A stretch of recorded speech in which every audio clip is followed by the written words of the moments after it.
So the idea here, I found myself through a number of fortunate turns. I found myself last February down in Nicaragua with two very dear friends, with a lot of blank paper in my bag, this bag over here, and this ukulele in my bag, and also a lot of comics drawn by kids here in Henniker, New Hampshire, in my bag, that we have photocopied and folded and stapled up and made into little pocket-sized mini comics. We had about, how many did we make? A couple hundred copies.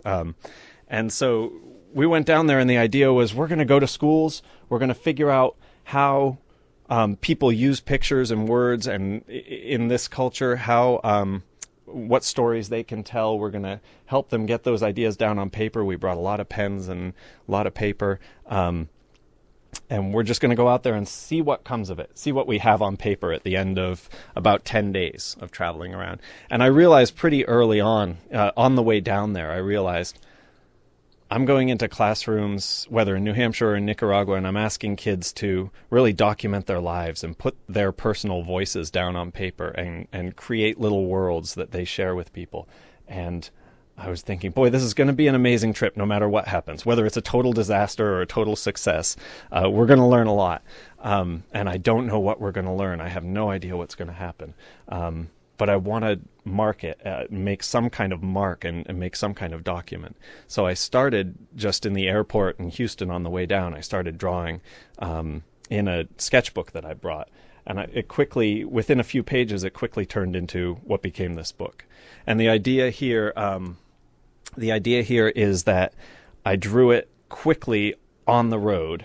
So it's really not, I wouldn't say it's a pretty book. It's a very sketchy book. And the idea is when you read it, I want you to feel like you're sort of running alongside me, because we packed several months of activities into this one 12-day trip. So I'm going to read from it tonight. I'm going to jump into the middle of the trip, and I'm going to read from one Thursday that in particular is really dear to me because we visited a couple schools on that day and just met a lot of new people. We'll see. When 8 o'clock rolls around, somebody pull the plug and stop me, because I get going on these readings.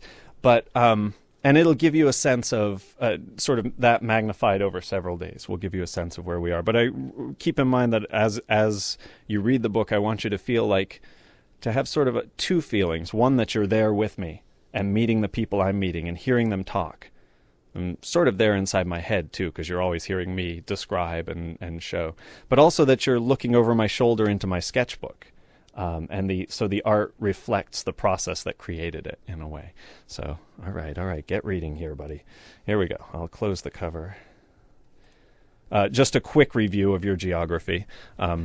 One thing I like about cartooning is that it's as much a subtractive process as it is a creative process. So when I drew this after I got home. I drew probably about half the book after I got home, but in a couple weeks after I got home. So at the same speed that I had to. But on the trip there, you could spend all your time just drawing, and you'd miss all these great experiences. So where we're headed, Nicaragua down here, we went up into the mountains and into the town of San Ramon. Now, the way the town's organized is it's a large, I always say it's almost like a county-wide area, but it's called the town, the Municipio de San Ramon. There's an urban center, and then there are all these little villages up in the hills, and each village has a different industry, really, that it does, whether it's coffee or growing or gardening or corn or tomatoes, and many have several.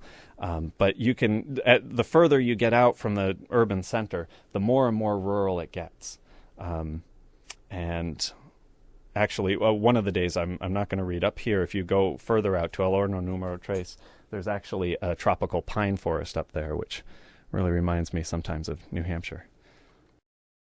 So now I'm going to jump ahead. We've been, at this point of this reading, Thursday, we've been in San Ramon about a week. We've done a bunch of workshops, so we've pretty much got our routine down. I'm going to zoom in on this, don't worry. We've pretty much got our routine down, and we had made a promise to a friend of ours who visited New Hampshire earlier in the winter. We made a promise to come out and visit her preschool.